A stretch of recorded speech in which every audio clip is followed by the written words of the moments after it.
Hello, everyone, and welcome to episode 171 of the Xbox Hall of Gamers podcast. This week, I'm joined by Shane. Hello. Cameron. Hello. And Jake. Howdy, howdy. Yeah, it's a full house this week. Oh, hi, Mike. Thank you for joining us. As always, we're going to talk about some video game stuff. We are a week and a bit away from Summer Games Fest, so that's going to be exciting. News is pretty quiet because everyone's just waiting to do big announcements there. Although some stuff is kind of leaking. People are talking a lot about the Switch 2 and that coming out as well. And as always, we do the show live on Twitch. Xbox Hall of Gamers is the place to find us. Come say hi, hang out in the chat, the usual business. You know how it all works. How are you all doing? Cameron, how have you been?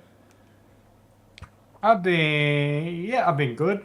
I don't know. I think I'm coming down with a cold. But I went for a walk this morning in 2-degree weather, so that probably wasn't the 2-degree weather. What 2-degree weather? I wanted to get my steps in if I was going to game. You're going to get frostbite, mate. You're going to lose those damn toes. What are you doing? That's fine. That's 2 degrees Celsius, by the way, for all our Fahrenheit listeners. I only got lost twice. In Kelvin. What's it in Kelvin? In Kelvin? Yeah, it's cold. Should we be worried or? It's chilly. Oh, okay. What about you? How you been? Who, me? Why? All right, here, fine. I We're guess. just moving on. All right, see you later. Yeah, you know. Man, that new South Park game really does a number on a man. Yeah, that's fair. Trust. I played it and I was like, this is so disappointing. I'm going to talk about where is the underpants gnomes? I'm so upset. It's fine. I'm going to talk about video game ennui in a little bit. So trust me, we'll get to that. Jake, what about you? I'm doing fantastic because I just spent a week not working playing Monster Hunter Wilds. Hell yes. So I'm in the best mood I could ever be in. That sounds great. And I'm doing great. Thanks for asking, guys. All right. No questions this week. Isaac is still on sabbatical. So let's get into the news. Again, like I said, there's not a huge amount, a few small stories. People are kind of getting ready for Summer Games Fest and the Xbox Showcase and the Switch coming out and all the reviews and all that sort of stuff. So, Cameron, what have you found for us this week? Actually, I didn't put it in here, but the first thing we could talk about was the Switch 2 requiring a day one patch. Yeah, that was an interesting one. There's not much. Did you guys hear about that? And modern gaming, I mean, right? Well, it's interesting that it's Nintendo. Yeah, I'm not like. I was talking to my daughter about catching up to the Xbox One. Yeah, I was talking to my daughter about like Pokemon patches, like DLC, and I'm like, that wasn't a thing until Nintendo was pretty behind on a lot of that. So it's a recent thing. Yeah, that's very true. I don't know. I mean, it is maybe a little bit weird that the Switch doesn't work at all without a day one patch, like as a machine that you can unbox. Like that, like the fact that Nintendo were like, yeah, that's a thing that we do now. Like that seems kind of weird, but I guess, you know, like Cameron said, they do have to catch up to, 2013, 2014. So In 2025. I mean, I don't know. I think it's just an omen into the future of the battle that people have been fighting since the Xbox was announced in 2013. Is that it doesn't matter where you live in the world anymore. You need an internet connection to play video games. Yep. That's just the world we live in now. It's also, I think, an omen of content ownership. Do we own our games? How long will we continue to be able to own games? I mean, we've for the last couple of years, even, it's been coming to light. I mean, a lot of people already kind of knew, especially like the people in the know, really knew that like you didn't own your games, you owned license keys to your games. But it's starting to become in the spotlight that digital games aren't ownership. All of that can be ripped away at any moment. You need constant internet connection to play single player games. Games data is not stored on disks anymore. It's a 10 megabyte license key that talks to a server that downloads the game from the server. Like, I think it's just it just emphasizes all of that stuff. I think it also probably starts to mark. I continue to see things that mark the end of digital or physical games too. Mm-hmm. Like this is just something that reminds me that like that's coming to an end. Like I got the number from Super Bob, so I haven't looked into this or verified. I haven't fact checked anything, but I was talking to him a couple weeks ago, and he said on Xbox at least only I think it was 60 games had physical copies that were not like limited run like some other retailer making a copy because the original publisher didn't. Of all the games that have come out, it's crazy, right? Just like, all the games that came out in 2024, only 60 games, at least on Xbox, had physical releases that were released by the publisher. Which sounds like plenty, but that's what? How many games is that a month? What's 60 divided by 12? You're asking, 2.5? You're asking the wrong people, but yeah, about 2.5. Yeah, just under 3. Is it 5? It's 5. It is 5. You're right. It's 5 a month. Still, 5 games a month got physicals. That's crazy. I remember. I would get most physical games, I feel like, in a month when I was really heavily on like the new releases, and I would sometimes get 5 games in a week that were physical is he copies. saying just like the last year or last year, 2024. Yeah. Again, I haven't fact checked this enough, but that was just a conversation I had a few weeks ago, and I'm just like, fuck. There goes we really are moving towards an all digital future. You go into an EB now, or like even a Target, Big W, anything like that, and there's just there's no Xbox options anymore. EB, in the States, that's GameStop, right? Yeah, GameStop, same GameStop. company. Yeah, I saw somebody say that they don't sell games anymore. They just sell like gaming memorabilia now. pretty much because they're Zing these- is the yeah. This is another news story I didn't put in there, but do you know what they did this week? Do tell. They bought 500. I think it was 500 million worth of Bitcoin. Whew, okay, that's always good. You always know business is doing well. Yeah. GameStop. GameStop did? Jeez. I think that's Like- the number that I heard, but That's crazy. yeah, they bought Bitcoin, which seems a bit Yeah, that's such a stable thing to build a business on for sure. exactly. Especially if you're not a drug dealer. What do you? Yeah. Anyway, GameStop to the moon. exactly. I mean, it happened once, right? Like a Diamond Fist. yeah. I was going to say that, like Cameron, I went into EB a couple of weeks ago, and it was like last time I was there, it was basically like PlayStation had a couple of shelves, Switch, Nintendo obviously had a couple because they're still doing consoles and like they were more physical, and Xbox had one sort of shelf. I went in there last time; they have half a shelf now. They don't even get a full top to bottom now. They just get one section. Obviously, there's like a whole used game bucket that they try to sell stuff on, but in terms of just like actual stuff on a shelf of merchandising, it's going the way the dodo so quickly. So me and Keo took our Xbox Series consoles back because mine needs the repairs and his needs to repair, right? Yeah. It's like a $20 deposit and $200 if they can fix it. Yeah. And when I went in, I was having a look at the shelf.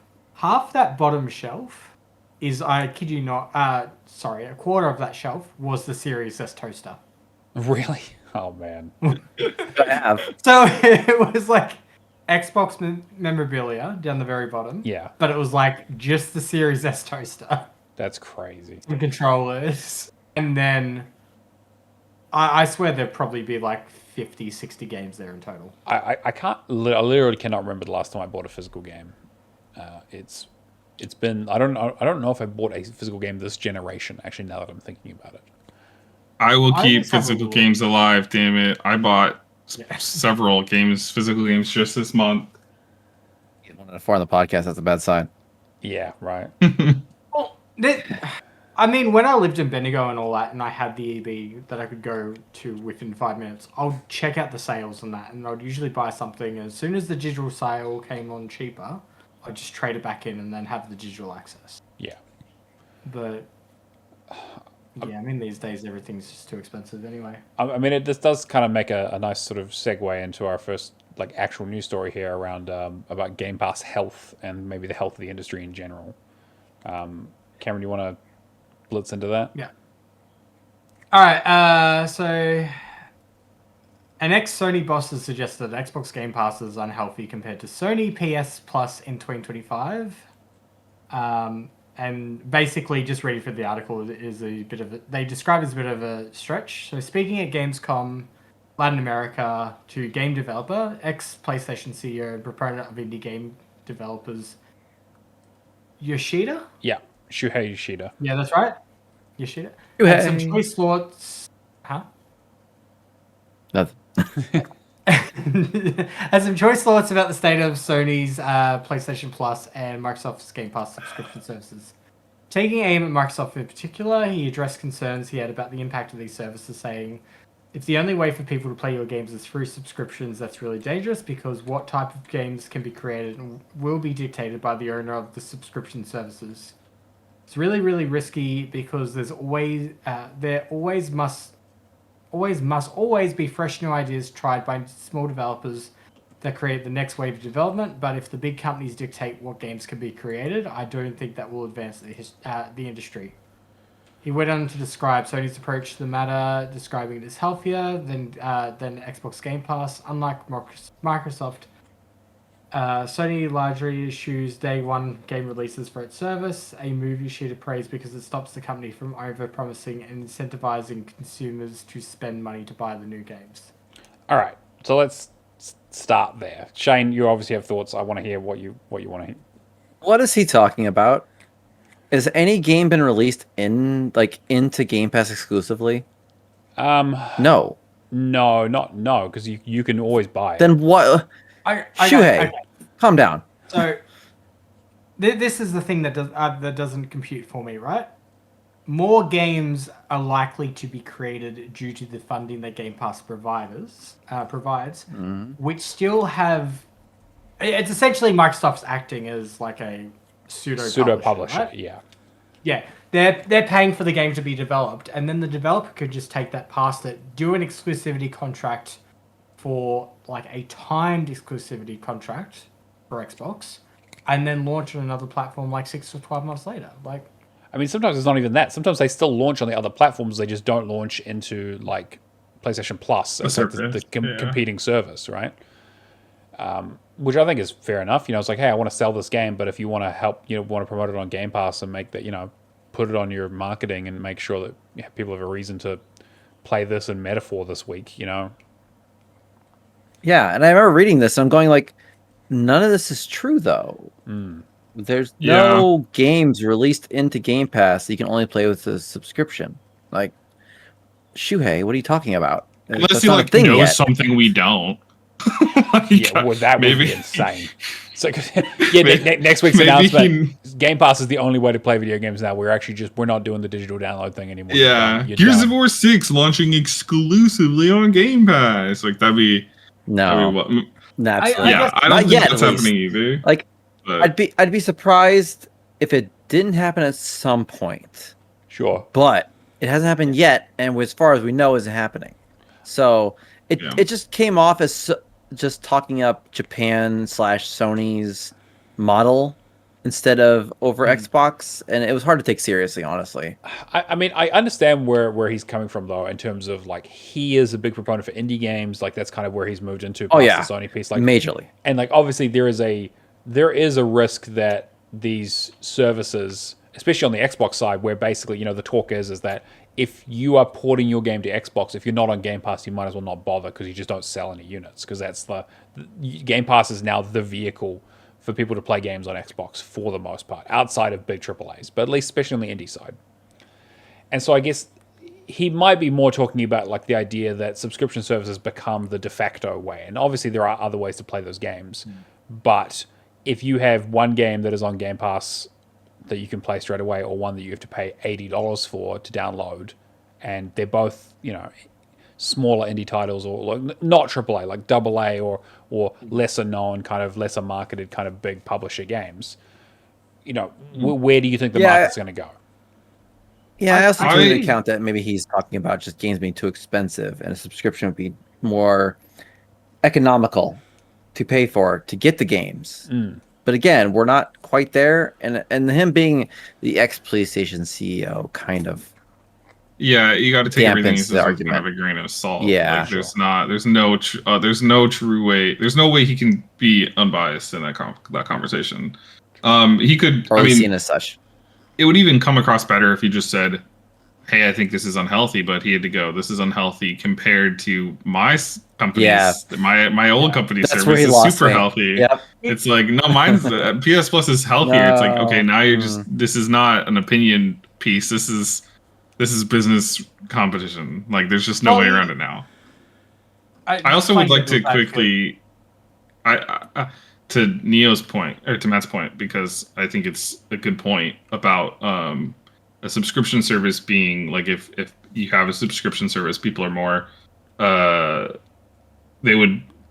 it's easier to play games on the service opposed to buying new games, and so you might not be buying the indie game, because why are you buying the indie game or the smaller game? Because you have Game Pass. And there's definitely going to be those types who only play the big AAA releases, but they were never going to buy your indie game anyway. Sure. But my, I guess, counter to that, if I was speaking to our boy here, is that there have been dozens, I would say, dozens of indie games that I would have never looked at, but I played them because they were leaving Game Pass, or I had access via Game Pass. Yeah. And I would have never, like, not because they were, not because I didn't think they were worth a play, but because Game Pass showed them to me. Game Pass was like, hey, here's what we're adding, or here's what's leaving, and then I go watch a trailer, I'm like, that looks sick, and I go play it. And some of my, like, in recent years, some of my favorite games have been indie games I'd never heard about until they were leaving Game Pass. I think Haunty is such an amazing example of that recently, right? Like, it's one of those games that, like, I knew nothing about, got added to Game Pass. I looked at it for a bit and went, oh, maybe it's a twin-stick shooter. I don't really like those kinds of games. I watched a trailer, and I was like, you know what? It's going to cost me nothing more than what I'm spending right now already. I'm just going to give it a go, and I fucking loved it. And yeah, I loved Haunty. Glad I played it. And like, on the other hand, like something like Chance of Sanaa, right, which is something that I did buy when it was on sale, because I was like, this is a game I've heard a lot of good things about, and I talked about it, like, I was like, fuck, I wish I'd played this earlier so I could have had it on my Game of the Year list. And I talked to a lot of people about it, and people were like, oh, that sounds cool, I'll keep out for a sale for that. And then it came to Game Pass, and then fucking everybody played it, right? And was like, it was so great to be able to be like, this is something that I think is really, really great. Here's a really accessible way for someone who has a fucking podcast and wants to talk about the stuff all the time and wants to share experiences. It's a really easy way for us to go, it's on Game Pass, it's really low barrier to entry, really like it, go give it a go. And we've seen enough empirical data and literally comments from publishers and developers that their small indie game gets a lot of leeway or a lot of press and being in Game Pass. Yeah. And it helped. If anything, Expedition 33. Come on. If anything, you could make an argument that getting in Game Pass is going to make the industry more competitive. So it's going to make people, I mean, what they say, competition breeds into innovation. Yeah. And so the goal, the needle is now going to be, instead of getting my game published or getting the game, just getting my game published, the needle is now get my game in Game Pass. And I think we will just see better indie games as a byproduct of that. I'm just looking at my list here too. Like Proteus, I played in Game Pass, amazing. Moonscars, I played in Game Pass, phenomenal. Loved that one. Yep, me too. Chorus was a slight, like, sort of hidden gem. That was a fun space shooter. There was one that was like Mega Man Battle Network that I adored. I don't remember what it was called though, which maybe is the antithesis to my point, but sure. I mean, to be fair, I had a lot of fun with it. Like, the thing is, they don't all have to be 5 out of 5 bangers, right? Like, I think a lot of people, I know there's a lot of people who are like, oh, Game Pass slop, they just kind of chuck anything on the servers, and it's like, honestly, not really. Like, most of the time, the games are of a decent level quality. Like, I've definitely run into some stuff where I'm like, there was that first person walking sim horror game that was on there for a while. I can't remember what it was. I was like, how did this get on Game Pass? I don't understand how this passed the quality checks. But most of the time, it's like relatively competent, even if they're not like the kinds of games that I enjoy. They're like relatively high quality indies. Like, they tend to be pretty good stuff. And again, there's way more stuff out there than we'll ever be able to play, right? But I think to your point, it's like the Game Pass is the double whammy of, like, you get funding up front for your game a lot of the time. You get a deal to help, so you basically to offset the sales that you would have got people playing your game instead, and you get great marketing. and people are able to build a community, and you have really easy access for people to actually try your game out without feeling like they're risking their money. Like a gaming subscription service is something that people wanted for ages, ever since we had things like OnLive and stuff like that. And just the idea that it's like Genesis did it. Like actually, fucking true. I completely forgot about that, but that's a really good point. Most of the 80s and 90s consoles weirdly did it. Like Nintendo had one in Japan exclusively. Yeah. It was like streaming it from. It was like cell data almost. It was weird shit. Crazy, like next level technology stuff that was never ever going to go anywhere. But it was like a broadcast. You had to play the games during certain or broadcast, a certain broadcast schedule, which is wild. But shocker that never caught on. Yeah, but I guess I don't. The idea that like the fact that Sony doesn't put out their first party titles on there and Microsoft do, being the defining factor between whether the services are healthy or not, seems kind of counterintuitive. Two things I wanted to raise. The first one is like Xbox spent, this was back in the Windows Central article of December of 2023. They had spent $1 billion on helping third-party developers at that point get their games on Game Pass. Yeah, which is like again not like altruistic. That like obviously they were selling it and making money, and it was a business deal. But still, 100%. But just, supporting them. And the second thing is like the only difference to me between like PlayStation Plus and Game Pass is the difference in day one. I have them both. I will continue to purchase both. I think they're both valid services, and I like having both of them. But if I actually literally just had this conversation with my girlfriend's friends like a week ago or something, they were talking about Game Pass or versus PlayStation Plus Premium, and she asked me, she's like, "You have both. What do you like?" They're trying to figure out which one to go for. Tell me about them. And so I basically did a compare contrast, and I was like, there's value to both, and I think you should, like, if you can get both, they're both good. But if you can only get one, get Game Pass. Just like full stock, get Game Pass. Yeah. The point I wanted to raise is the main difference I see is between the day one stuff. Yeah, and PC Game Pass technically, but like comparing PlayStation Plus to Game Pass, the day one stuff when it comes to indies and all that, wouldn't you rather have the indies supported to do day one, because then it's more of a marketing angle? Where if a game on PlayStation comes like 6-12 months later, it feels like it's joining a service at a discounted rate. I don't know. I mean, like I know that there is still stuff that comes out to Game Pass day one. Comes to PlayStation Premium day one, just not first party stuff. So like I think like Blueprints came out on both services at launch. I think. Okay. I think you're right. It did. Yeah. It did. One thing I want to say about that too, though, is, and I don't know about much of like Blueprint. You bringing up Blueprints is kind of a counter to what I'm about to say, but I still think there's still merit to it. Is I think the difference with the indie support between PlayStation Premium and Game Pass is, I feel like Game Pass is you're seeing some more unique and not so much talked about indies, like some new ideas. Where since PlayStation Plus or Premium is kind of doing that, they're not doing day one as much. They're really adding the indies that are safer, that like already have buzz. And so I'm like, so it's at that point it's like you're not really doing many favors to the indie community. Your spotlighting has already been spotlit. You're doing the AAA development or the AA stuff more, as opposed to the slightly more obscure stuff that you may not have heard of. Yeah. Which realistically, it's the same thing with what they do with their store as well. True. Whereas in like to get this out of like subscription services for a point, Xbox has indie selects. They have like an indie showcase of relatively new games each month to showcase and spotlight. Whereas in PlayStation, to me, from what I see, store sales. Yeah, these days, not so much, right? Like in terms of like they used to have a big indie presence back in sort of PS4 days, because that was the cudgel that they used to beat Xbox with. 3 and 4 was 3 and 4. Was, yeah.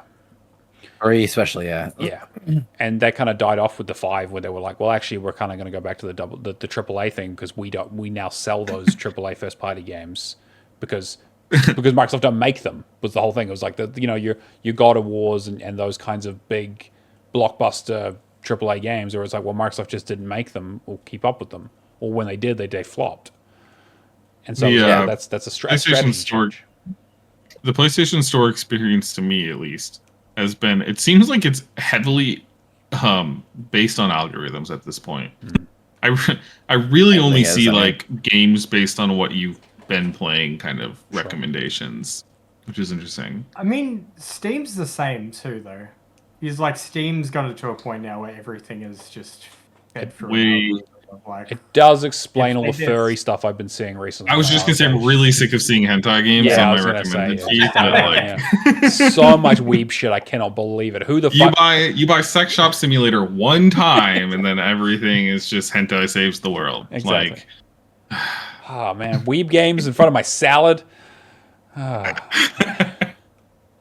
But yeah, I think I definitely agree with you guys' points. I think that there is a lot of like Sony kind of moving into the subscription space where Microsoft kind of been there for a bit longer, have a bit more of an established idea of what they're trying to do. And I think the one thing we probably want to make sure we don't forget is that for Sony, the subscription model thing was very much a response to Game Pass, right? It was like, why doesn't Sony have this great service? Oh yeah. They said they didn't want to do it for a long time. I remember specifically articles saying we can't afford to do a Game Pass clone. Yeah. We can't afford. It's not sustainable for us. We will not do it. And yeah, the only reason they did it was the original conversation that like the industry can't support. Well, again, there was thinking about like this might collapse the whole industry. Which, to be fair, it may still. Like, let's not say that like this is like the silver bullet that saves. Future's unwritten. Right. Yeah. Like we are still very early days on this piece, and like if Share is right, and like it becomes the de facto way for everyone to play video games, the way video games are made, sold, marketed, like that changes completely, and we're already seeing some of that change already. But like, yeah, like they might not be wrong. This might actually be the death knell of the industry. I'm not going to go crazy and say that's happening right now, but this is definitely going to have impacts. But I think, yeah, you're right. Like the fact that like they couldn't afford to do it unless they said, well, we're not doing first-party releases because that's our bread and butter. This is an arm of their strategy. This is like, well, we are doing this as a competitor to compete against another service, and we also have our AAA development piece, and then we also have this live service thing that is also going down in flames. Whereas Microsoft are like, well, no, this is just, we might not even make a fucking another console. Like this is what Game Pass is, the thing for us. This is our pillar that we build everything around. So everything comes to Game Pass. Everything we make comes to Game Pass. We promote it. We put it on everything. Like, the difference in the commitment to it, I think you putting them side by side is not really a super fair comparison in terms of like how the consumers view it and also how the businesses view it. Yeah. But, yeah. Anyway, I think we've probably talked that to death, but I'm... Yes. Before we move on. Yes, absolutely. Because you didn't bring it up. I was waiting for you to bring it up. And we talked about it in the pre-show, but I want to talk about it in the main show. Sure. Is the quote of, if the only way for people to play games is through subscriptions, it's really dangerous because what type of games can be created will be dictated by the owner of the subscription services. Well, that's just how business works, that's how games get made now. The consumers are going to decide what does well. Yeah. Okay, so consumers are going to decide what goes well and all that, but if I was to play devil's advocate, please, sure, go for it. Please. What I was thinking about before is like how Yoshida's always come across as like he backs really creative projects, right? Yeah, obviously that's why he moved into like the indie space, right? Supports. He's always been a pioneer dude, yeah, for sure. I could 100% get it if he's coming from like, I don't want subscription services to stifle developers' creativity, and they don't get in a mindset of like, I'm only going to make this product so I can feed it a subscription service. Sure. I like Game Pass because I feel like they support the indies that are unafraid to take the big swings. And support creative experiences. But I think in this industry, the alternative is that you build a game that's a live service that's on forever, and like you're like, well, either I build stuff that goes into subscription that no one owns and people play and enjoy and kind of move on, or I make a game that people will play forever. And those are kind of become the only two options. But the reality is that we're already there. Like, I think that in terms of like most games are either disposable or time sinks. And finding a game in the middle of those is so rare that when we do, they usually end up on a game. They usually end up on a fucking game of the year list. Like, it's Okay, so to that point, that was the realization I came to about The Division last night. Because it's both. It is both. It is 100%. It is. It gets to a point where you could just finish the story and there's your cutoff. That's your disposable game. But then you got Dark Zone. You got stuff like that just keeps it running along. Monster Hunter's the same way. Yeah. Honestly, Monster Hunter's the exact same way. There's a definitive end where the game, they roll credits and they expect players to stop, but like you don't have to by any means, and the game gives you plenty of stuff to keep doing. I mean, look, there is a discussion around like live services and the length of games that I definitely want to talk into at some stage. Yeah. To wrap this up, though, I think the thing is that there is a lot of those games that have like extra longevity to them, but with after cutoff points, are doing that organically because they've grown that way, right? Like the original Division wasn't really pitched as like a full live service game. Like obviously it had a little bit of that elements of like the Dark Zone where you could interact with people and stuff, but they didn't come out with like a fucking roadmap content plan for the next 10 years where they're going to suck you in to buy microtransactions. A little before that time, yeah. A little bit before that, right? Like this was before Ubisoft kind of went off the cliff. And Division 2 is kind of more in that direction, but is still built of that same DNA. And I think that Monster Hunter is a great example, right? Where it's like a game that could go on for a lot longer and there is a lot more to it. But that's almost more on like, I don't know. There's the games. I also would like to say I see the point with your devil's advocate developers pandering, but I feel like AAAs and AA or especially AAAs are going to keep doing their thing, and they're going to keep following the market and making slop. But I feel like, especially with the argument of indies, I feel like you're already kind of, the goal is for a lot of indie developers at least, is get on Game Pass. And I think the way you do that is not by pandering, but by making something that isn't on Game Pass already. I think that's you're going to be driven to make something unique, because if you make something that's already on Game Pass, why would Microsoft put you on Game Pass? They already have that game. Yeah, somebody's made it and it's on Game Pass. And they'll make a different one. There'll always be an element of trend chasing in both AAA and independent games, right? Part of that will be I want to make $1. And part of that will be, I was inspired by this game. I fucking love it. I want to make a version of my own. And part of that will be, hey, that's a great idea. I'm like, let's do something like with it or whatever. And so it's like why you saw so many like Souls-like games in both AAA and indie development, because a lot of people were inspired by that type of game. Yeah. And you get something like Mortal Shell, which is like a very, very condensed version of that kind of thing. And then you get something like The Surge or Surge 2, where it's like, we're going to take this in another direction and use the foundation of this. And I think to Jake's point, you get that on Game Pass because you're like, well, they don't have any of those. Like Liza P getting on Game Pass is like, well, they don't have Bloodborne, so, and it's like, yeah, sure, Liza P is like somewhat derivative of that sort of genre, but it ain't on Game Pass. Fuck, it's not even on Xbox. So, I mean, I guess the other aspect I haven't said too is like Game Pass themselves are trend chasers in the sense of Brutato, Retro, that kind of stuff as well. Yeah, Microsoft know a winner when they see one, right? Where they're like, Balatro? Yeah, we're going to get that on. We're going to get that on Game Pass. Of course we are. They're like, oh, Metaphor was popular 6 months ago? Fuck yes, we're going to get that. Like, the Persona series. Like, or Yakuza series. It's like, Yakuza's never been on an Xbox before. Well, you better fucking believe that when they put it on an Xbox, it's coming to Game Pass. Like, we're going to make a big song and dance about it. Like, they're obviously being like, okay, what are the trends in the industry as a whole? What games are out there that fit that? And if you have a game that fits it, guess what? There might be a deal for you. Or if you're thinking about developing one, or you're 6 months away from launching and you need some publisher help, like there's all kinds of scenarios. And like I would definitely finish more of my backlog if there wasn't Game Pass, I'll tell you. But they just keep making stuff. I had a quick question for Jake. Sorry, I didn't mean to cut you off. Yeah, all good. Yakuza 0, one of the best games ever made. Jake? No. I would say no. I think it's incredible. Okay, I think it's an incredible game. Right. I really liked it. Okay, leave it there. Leave it there. That's all I need. Thank you. Okay. That everybody on the podcast should play, right?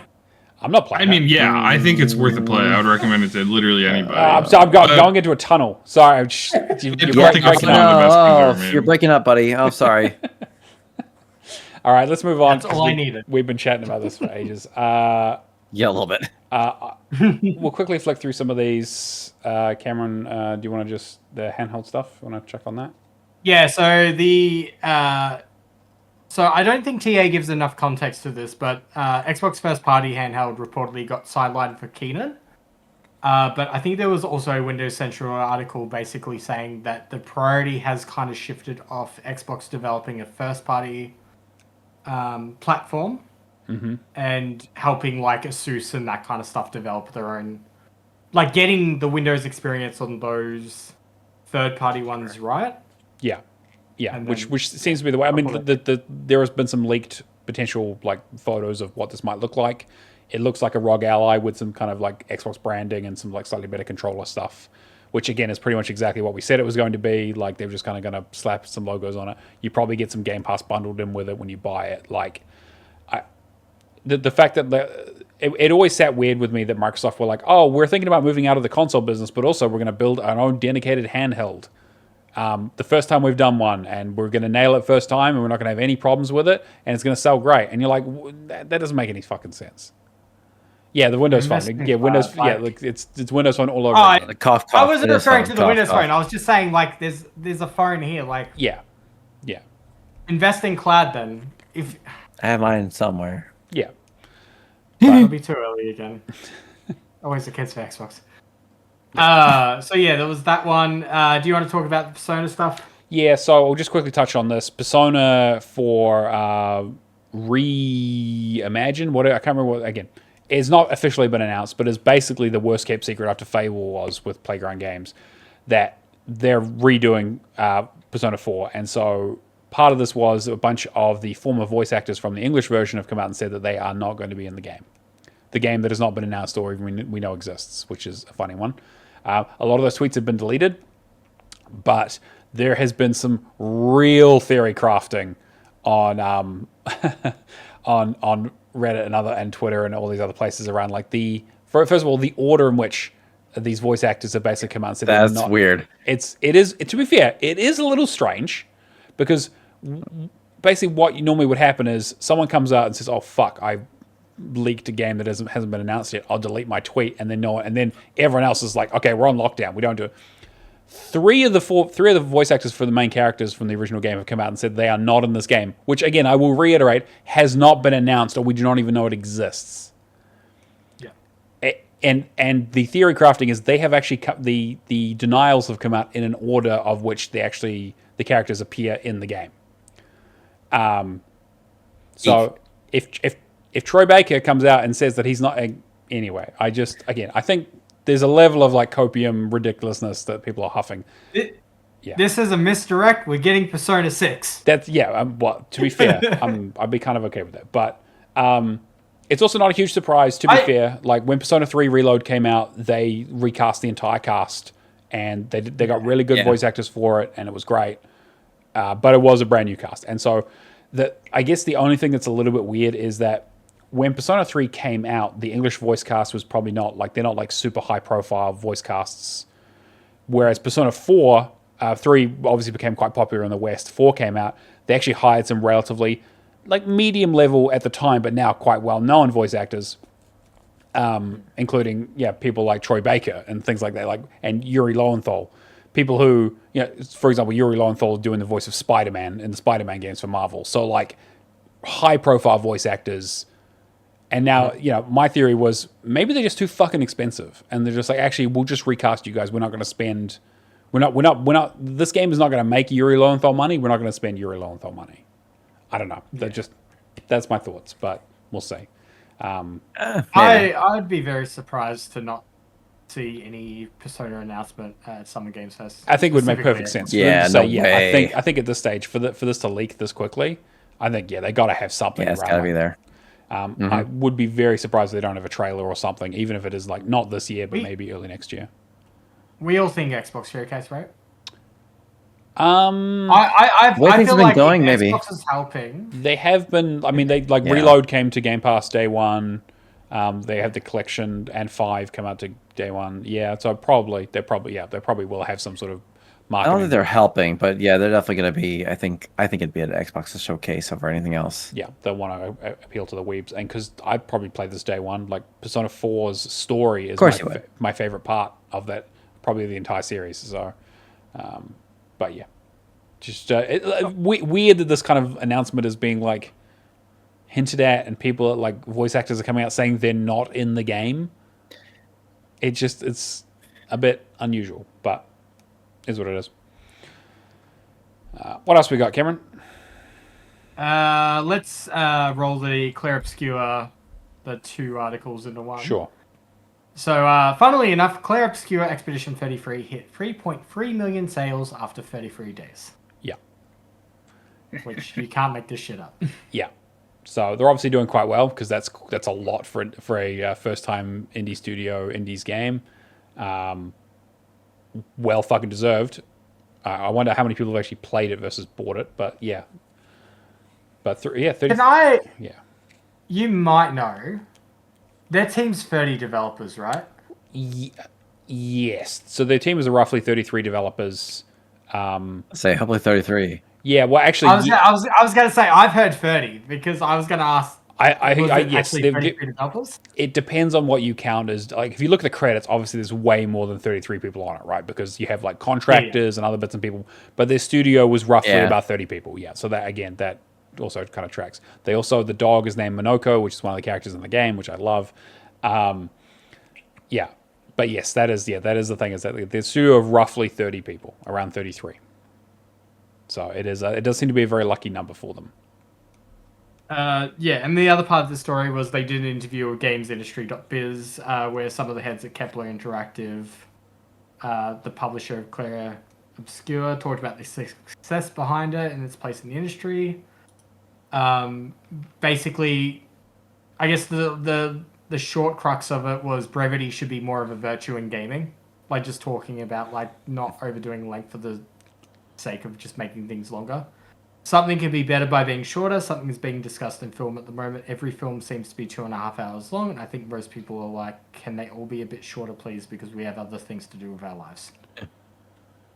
The main reason I moved forward in Assassin's Creed, that Valhalla completion, woof. Yeah, I'm with you. I'll do it one day. And then Me too. I started Odyssey, so I have to do that one at least.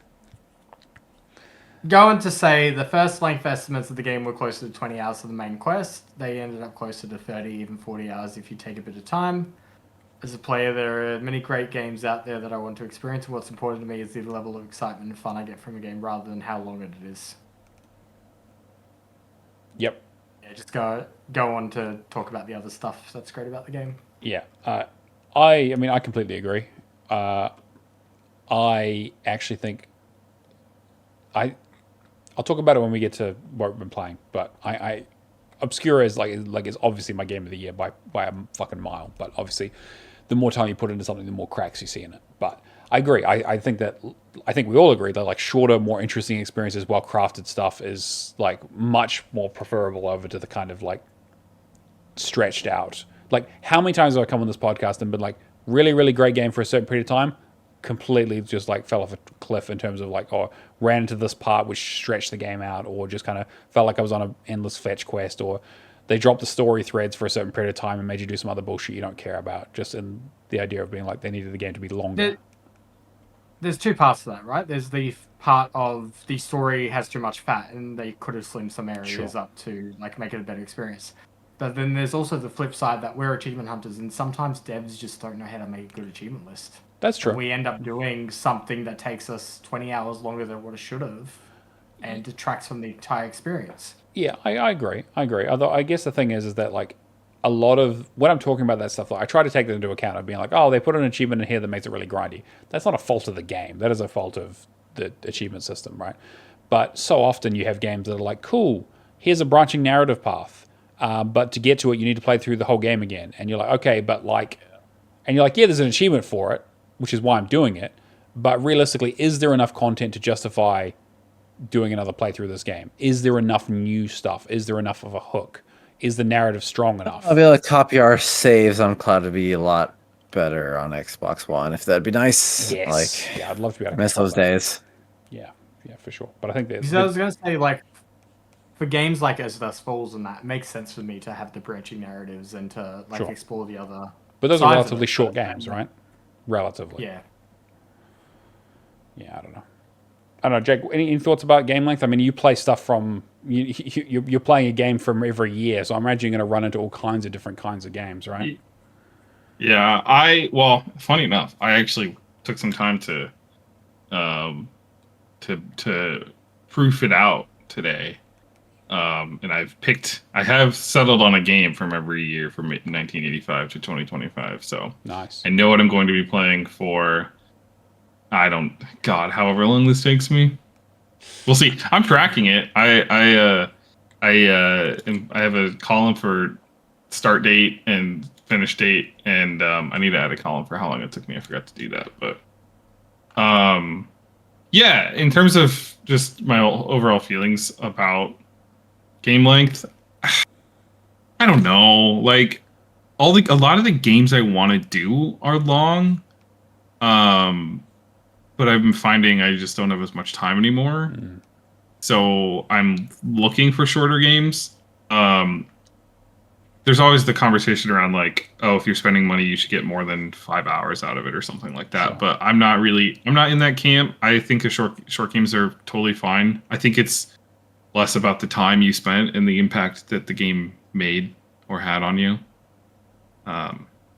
So yeah, it's never been something that's bugged me, really, honestly. Yeah. Especially coming from like a lot of retro games. I mean, I didn't realize this when I was a kid because I was a stupid kid who didn't know how to play video games. But I went back and played a lot of like GameCube games in college, and I remember sitting down and 100%ing certain games in like an afternoon. I was like, holy shit, this game was. You can 100% this game in like 8 hours. What like. 7-year-old me would have never. Yeah, I remember like even the PlayStation 2 days are the same. Like I mean, I did Beyond Good and Evil remastered, 20th anniversary a little while ago, and I was like, oh, I finished that was an 8-hour game. I was like, I remember that being much longer, but I also remember it. I remember really enjoying the whole thing. I remember most of it because it was only actually 8 hours. It wasn't a 20 to 40 hour epic that had like a whole huge mini game side quest collection thing, or like a huge open world to explore, other bits and pieces that just kind of like it was a tight, well-made experience that these days if someone picked it up, it'd be like, people would be like, why isn't this on Game Pass? Why did I pay money for this? Like, why did this game? It's always the meme. We always go back to the meme. I want shorter games made by people who are paid more and have time off with worse graphics and no, I'm not kidding, or whatever the copy pasta meme is, or whatever. Like I'm like, I there's room for the big games, and I think the big games are great, and there's a lot of big games I want to play. But like, I am also totally of the mind of give me a 8 to 10 hour, not linear but semi-linear experience. Give me levels. I miss when games had levels. Crafted, guided experiences. Yeah, for sure. Yeah. All right. What else we got, Cameron? Elden Ring Night Reign sold 2 million copies on day one, and a patch was announced to make it an easier solo play. Yeah. I didn't know about this one. Has anybody we know been playing this? I played it today. Oh, okay. All right. I played it on PC because I'm going to be playing with my girlfriend and her brother. I just did the tutorial. I've also been watching some videos on it and some reviews, and I've been reading up on familiarizing myself with the achievement list, trophy list. I did order a PS5 copy that I do intend to plat. Mm-hmm. God, I'm so upset it's not crossplay. Like, if they're gonna do this like heavy emphasis on being like 1 or 3 players, and 1 player's is nearly unplayable because of difficulty. God, they need to make it crossplay. Yeah. They need to make it crossplay. It's insane. They have to. They forgot to put in freaking duos. I'm sure they didn't remember to do crossplay quite yet. I was going to say, wasn't there a discussion like a They month didn't ago? forget duos. That's an intentional duos? experience too. Yeah. Huh? Wasn't there a conversation not too long ago about them looking at implementing duos? No, well, There is. Yeah. Sorry. There is word on the street is they might patch it in. I hope they patch in crossplay before duos even, because I think crossplay makes more sense than worrying about getting a duo experience, because the game is so heavily crafted for 3 players. Like it's not an arbitrary amount of play. I mean, maybe it is, but in the decision room. But when you have, now that they landed on 3 players, like the game is very, very built around 3 players. Like boss encounters, very clearly built around with 3 players in mind. The world very clearly built with 3 players in mind. Like, yeah. So I think adding crossplay makes sense to do before adding multiplayer. However, what I do want to say about this, because I have been reading up and following along, I know what the patch they're doing to make solo play easier. I don't know if you guys read the article, or if you haven't read the article, for listeners or whatever, what they're going to do is, currently, to balance solo play, there's a special item you can buy in the middle of your run. If you're playing solo, you can only buy it solo, and it basically gives you the Sekiro treatment. Yeah. You die and you come back alive, and you can do that once per night. It's not cheap. It's an expensive item. What they are doing to make solo play easier is, my understanding is they are also, I think maybe you can still buy it. I don't know. They didn't say you couldn't buy it again, but my understanding is they are just giving you that. Yeah. It's just solo play is just becoming Sekiro. And then they're also buffing how many runes you get. Presently, also, when you play single player, your damage is buffed as well. However, that all being said, I don't think that's going to be enough. I think solo play is still going to be nearly unplayable. And it's not, you can buff the damage almost all you want. You can give more rewards all you want. Like, it's, the encounters are just so heavily crafted around having 3 players in a team comp. There's just like, there's no way you're going to play that game solo without it being a challenge run every time. Yeah, and I'm sure there'll be some crazy people who do speed runs and all that kind of shit, right? But for your average Joes, the guy with the pot on his head. Yeah, exactly. Yes, yeah. Let me solo the whole game. Yeah. That being said, apparently, what I was most concerned about was, okay, how do I find 3 friends consistent, or 2 friends consistently? The general consensus is that playing with 2 other friends is the best experience. Duh, that just makes the most sense. But playing with randoms isn't really that bad. Like, honestly, they just say it's kind of harder, which is welcome, because once you've figured the game out, you kind of, like, the other criticism I've heard is once you've figured the game out, you just start doing the same thing every run. It's optimal path, kind of, yeah. Yeah. So playing with randoms creates a more difficult experience, which is, there's something to be said about that. That's fair, I guess. I did see a post on the Elden Ring subreddit that just said the Night Rain sub is looking like a threesome request sub, and it basically is just like 10 posts of people going like, "Hey, 2 Night Fairies looking for a third, need a unicorn." Like, it's just, which I just think is fucking hilarious. Yeah. But I mean, and that's kind of the reality of it too, because like I know 1 person on PS5 I could play consistently with, but I don't know 2. I know I could find groups of 3, but like it's never going to be consistent. Mm-hmm. It's going to be weird, like pick up kind of things. The only thing that has me concerned, and it doesn't really have me concerned, I read the power picks, like they gave the roadmap and their trophy breakdown of difficulty. Sure. And they gave it a 8, or I think they gave it an 8.5 or an 8 flat in difficulty for playing with 3 friends, and you're like a decently skilled player. They gave it like an 8.5 or 9 for playing with randoms, and they gave it a 9.5 for playing solo. Yeah. And I disagree with that ranking because they said the hardest achievement, a trophy in the game, is killing 3 Night Lords back to back to back. 3 different Night Lords back to back to back is the hardest trophy in the game. I don't know see how the game could be a 9.5 if on PlayStation you can, and presumably Xbox. I don't know because it's always trickier on Xbox, but on PlayStation you can cloud save exploit it. Like you can clear a run, back up your save to the cloud, go do another run. If you fail, you wipe your local save and restore your cloud save. If that's the hardest achievement in the game and it's cloud exploitable, that's a battle. That's at that point, that's just a battle of attrition. That makes the whole game a battle of attrition. A battle of attrition is never gonna, in my mind, never gonna be a 8.0 difficulty. Like a good fun time. Yeah. No, that's a really good point. Actually, you still need to be able to do that on Xbox. That'd be nice. I mean, there's usually cloud save exploits on Xbox too. They're just a lot trickier to pull off and a little like more arbitrary. You have significantly less control. I really do hope one day, I don't think it ever will happen at this point if it hasn't yet, but I really do hope one day Xbox gets the same level of cloud save management that PlayStation has. I mean, realistically, if we're moving in that way of the next Xbox being more PC-like, it probably will just be inevitable that they'll have to do it based around like the structure of stuff, I hope. But yeah, you're right. I guess we'll see. That'd be nice. Be nice.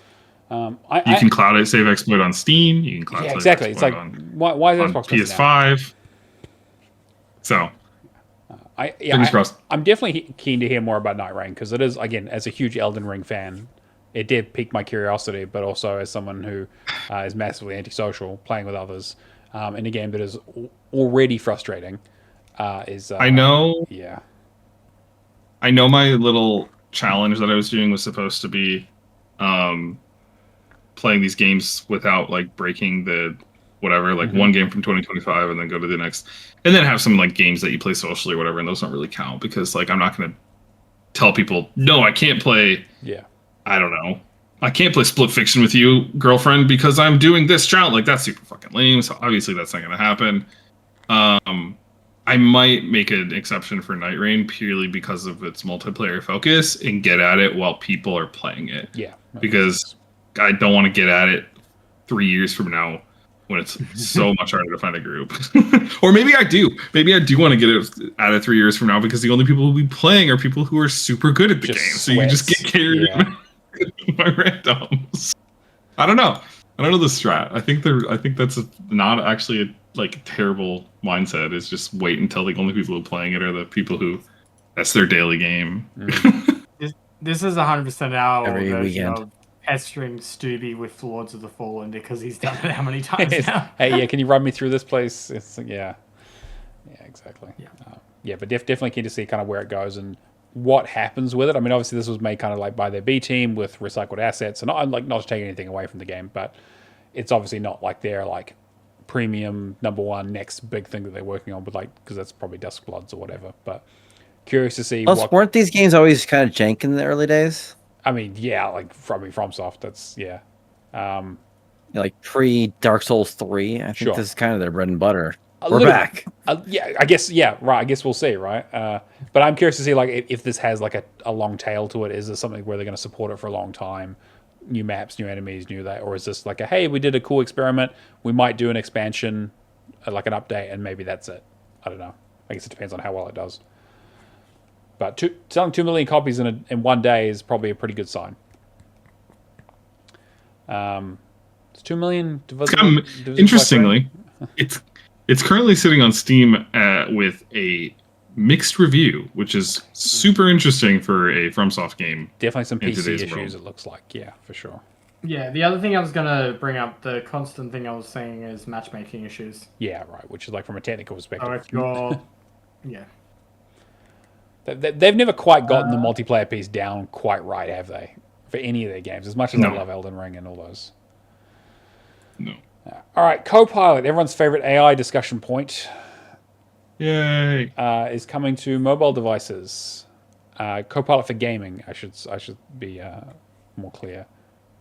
Are we excited? Are we interested? I mean, they've talked a big game around like what this might be able to do for stuff. So if it helps me with achievement hunting, I read the summary. It could, because in the summary they do say one of the key points is ask for help if you get stuck. Akin to the Nintendo hotline. You have a personal Nintendo hotline in your pocket now. But like, I don't know. I read that. The ask Copilot about any games, including the game you're currently playing, or ask for help if you get stuck. It can also answer questions about the Xbox activity, like play history and achievements, and even provide recommendations on what to play next. I feel like the only thing that Copilot built into Xbox is offering is questions about your Xbox activity, because only your Xbox app or Xbox Microsoft account is going to know that. Yep.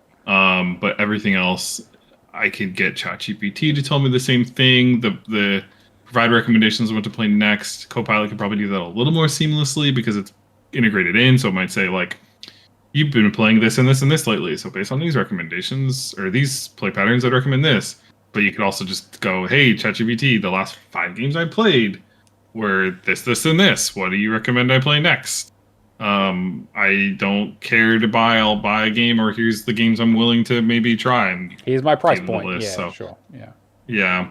I don't know. It's my same criticism I have with Copilot in the corporate enterprise world, which is I know a weird thing to call out, but it's just not offering a ton that like ChatGPT and Gemini aren't offering.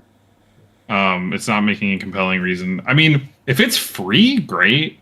I don't know. I think this has to be free, right? This has to be just in the Xbox app. Yeah. Oh yeah. You can buy Copilot built in too. Yeah.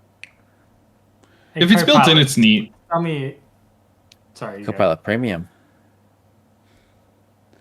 I was gonna say, hey, Copilot, sell me a game for $1. Similar to that car dealership. Yeah. Only. That's like, well, metaphor refantasio. It's like, well, can we haggle for it? Yeah. I'm curious to see kind of what this does. I don't foresee it being, outside of like, but they're bringing back Snap, where it's like you can have your guide up on the side, or it can tell you how to. Yeah, what's that exactly? Don't get my hopes up like that. Jeez. Well, I mean, realistically, that's kind of what it is, right? Like in terms of like the kind of content they're going to provide for like searches and stuff and guides. I don't know. Like the first thing that springs to mind is like I'm playing through Octopath Traveler 2 at the moment, and I'm like, I need some help with my build composition here because my party is workable, but I feel like I'm just kind of like leaving damage numbers on the table there. And like I'm like, there's all kinds of guides out there. I'd be very curious to see what Copilot would tell me to like. It's like, hey, what party build should I be using? What secondary job should I use? What skills should I be looking at? Like, I'd be very curious to see, like, how in-depth this kind of thing can get in terms of its recommendations around, like, video games that I don't know very well and then video games that I do know very well. Hopefully it's like a Human Hunter thing. Like, we're on the easiest thing. Just show me. What build should I have? Yeah. I want to do that. I haven't done that yet with just say in general. But 2 kind of interesting things. I guess one is something I've been wanting to do is take a wordy guide and say, give me bullet points. Because like I hate reading guides. Hate reading guides. I just want bullet points. So I've been thinking about trying to figure out, I haven't really come across a wordy guide since I had this idea though. So waiting to find that. I also, this is an interesting one. ChatGPT on my phone, I took a picture of my Monster Hunter Wilds character, and I said, based on how my character looks, give me some recommendations for what I should name this character. Oh. And it did, like, it was like based on the color of the hair and based on the makeup that you have your character wearing. Like, here's some kind of like interesting, moody, ethereal. It said, I think it was like, here's some ethereal names. And like, if you want to go for something mysterious, and then it did the same thing for my Palico, which I had. My Palico was like a very pink, fluffy Palico, just for fun. And it was like, you should name it like Cotton Candy or something. Like, it wasn't like something like that, but it was like, it very clearly took the image and was like, okay, here's giving the context of, I know what Monster Hunter is in the context of the picture you're showing me. Here's my recommendations. And I thought that was super interesting. So I don't know. I'm interested to start using AI a little bit more in my gaming to see if it enhances my experience or not. I don't know. So far, it's been cool. I really like the idea of like the bullet point list because I hate reading like slabs of I hate text reading and guides. that. Yeah, same. A lot of I TA hate guide it. writers do flavor text. Like, I don't care what you thought. I just exactly. what am I doing next, Yeah. please? Yeah, give me a fucking carrot and a 2 sentences. Carrot, 2 sentences. Like, what am I doing? 2 sentences. Whoa, calm down. Yeah, A Whoa, a sentence, little much. maybe with no punctuation. I would say the expedition guide that I used to kind of make sure I didn't miss anything was like literally just bullet point, because he was like, I made this a video, I turned it into bullet points, and I'm like, perfect. I was like, great. You have a great video if I need to see something, and you have bullet points of exactly what I need to do step by step. There's no fluff. There's no bullshit. There's no jokes or pandering or anything. It's just like, do this. Here's the next item. Here's where to find it. Here's the next item. Here's where to find it. Here's a build idea that you probably want to do for this next boss. That's it. I was like, mwah. Oh, fantastic. Yeah. I have also seen the other thing I wouldn't say worried about using AI for gaming is like I've seen videos of people trying to like make AI play the game for them. Yeah, right. Where they kind of like describe what's happening and go, what should I do next? Sure. And that's when AI fumbles and flails around. But I don't know if that's quite the same thing. It's just like, hey, I'm playing this game. We're going to do it together. Give me a guide on like from start to finish. You know, give me a chapter 1 guide or a section 1 guide or something truncated. Yeah, that'd be super interesting. The only thing I don't like about this is just the fact that some like I'm sure this is going to be a problem that's solved over time, but just having to pull my mobile up and take away from that experience. Sure. Second screen thing. Yeah.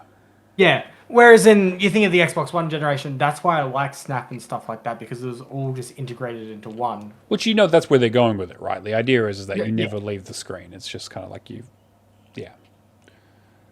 I'm very curious. Anything that is going to complement that gaming experience, I just don't. Yeah. Not on mobile for me. Oh, that's fair. All right, let's just fly through these last couple ones you got here, Cameron. So Ubisoft, this could be 100% nothing, but Ubisoft dropped an image of Sam Fisher with no context at all. Great. About a week before the Summer Games Fest showcases. It could be nothing, but we said in the pre-show to this that they just added Steam achievements to a 12-year-old game. Splinter Cell, they're posting Sam Fisher out of context. There's something sus. They did that, and then last time this happened, they were like, "Yeah, he's showing up as a DLC, as like a little DLC mission in Wildlands or whatever." And you're like, "Oh, okay, great." They got They got Michael Ironsides back. Everyone's so excited. Siege. It's like, Siege. Siege. Splinter Cell is like Silk Song. I will have no emotion towards anything Splinter Cell until I see the game on the storefront. One of those exists though, and we've seen like actual clips of it. Yeah, correct. I don't want to go off a massive tangent from the list. Yeah, I know. The only path I see forward for Ubisoft is going back to their roots. Do they of Prince of Persia, Rayman 2, Prince of Persia, and Splinter Cell? I feel like Ubisoft has gone to the point now where everything now is they don't want to experiment with anything new. They're sticking with the stuff that people. Which is true, but to be fair, Ubisoft might even be here next year, so I'm not going to put too much. That is also the other bit, yeah.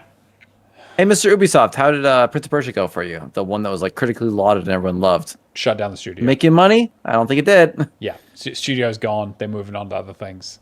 I'm curious to see what Ubisoft's game and what announcements we get. Yeah, they did. They're probably the ones I'm looking forward to with the most morbid curiosity of anyone in the games industry right now. Just Dance, Siege content, maybe.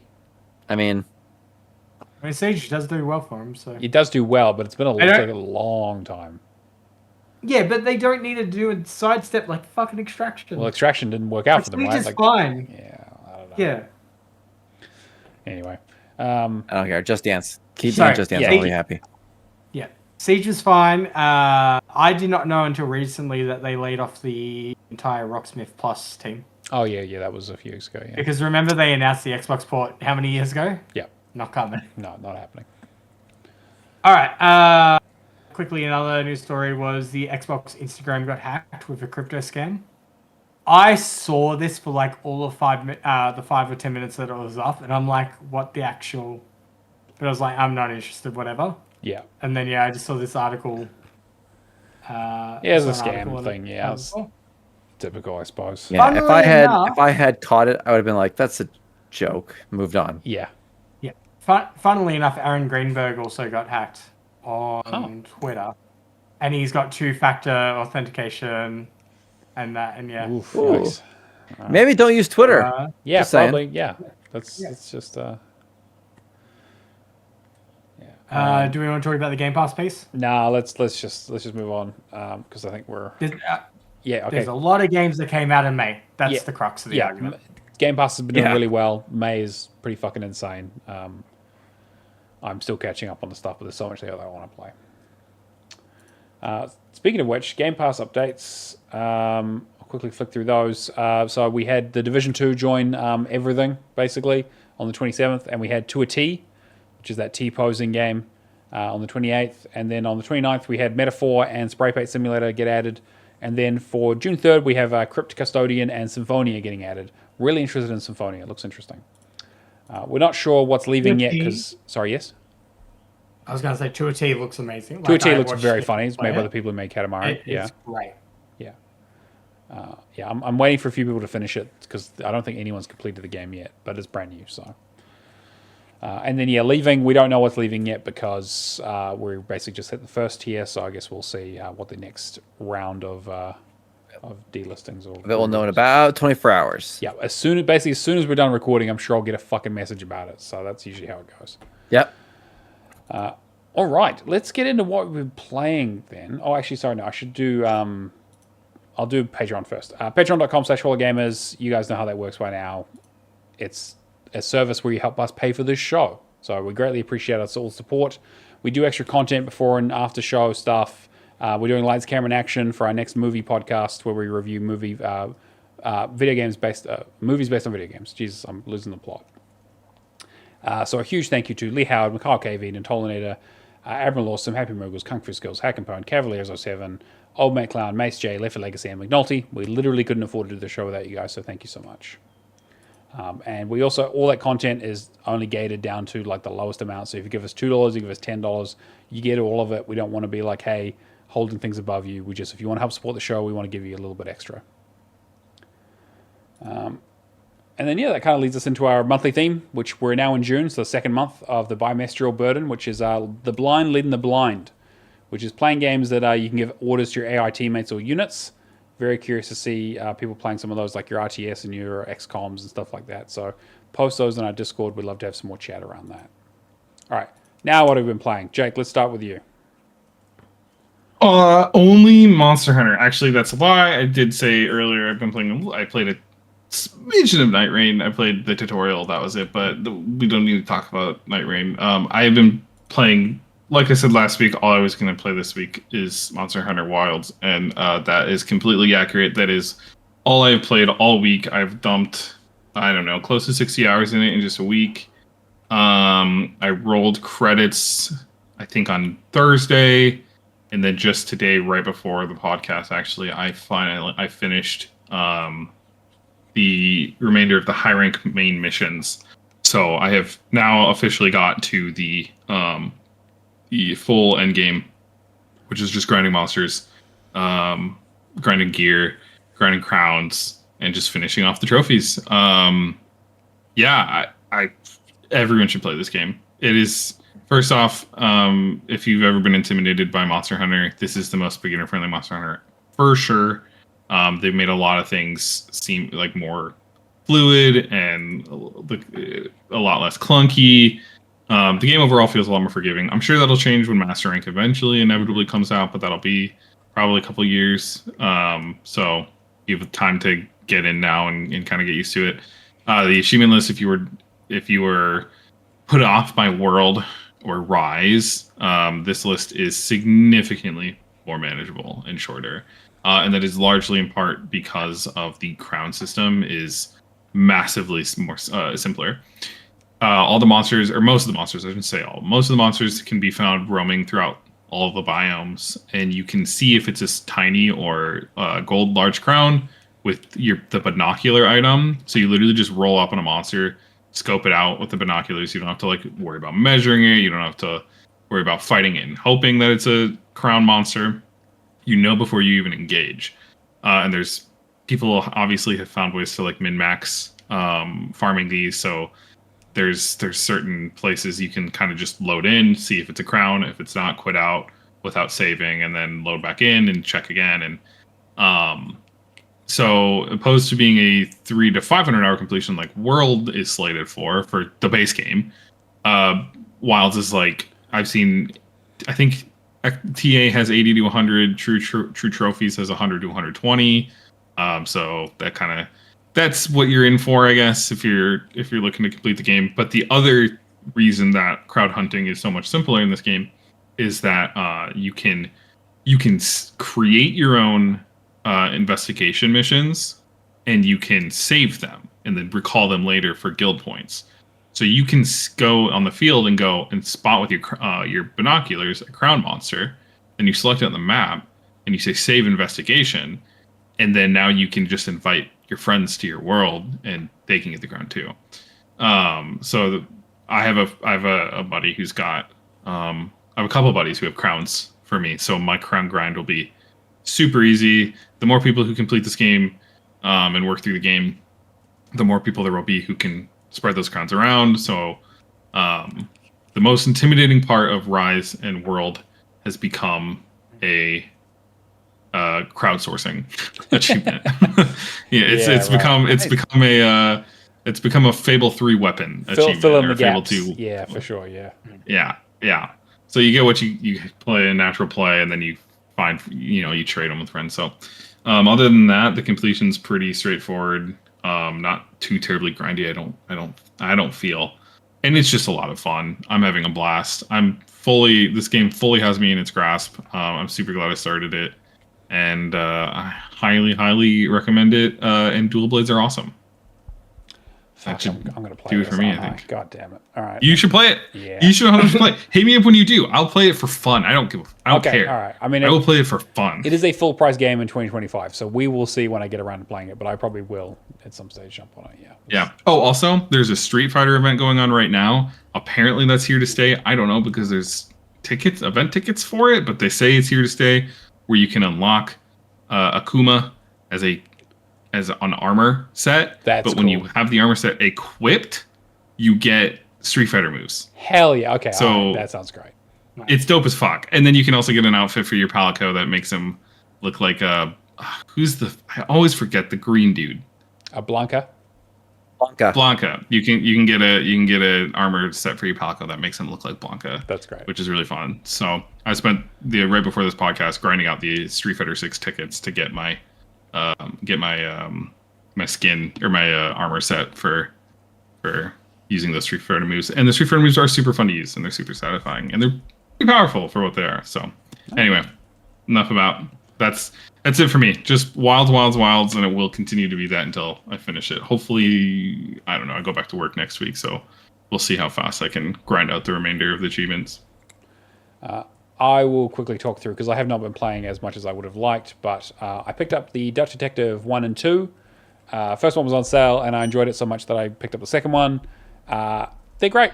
It's just kind of, again, more of that kind of like Case of the Golden Idol kind of thing, where it's like, hey, go around, ask questions, fill in logic puzzles.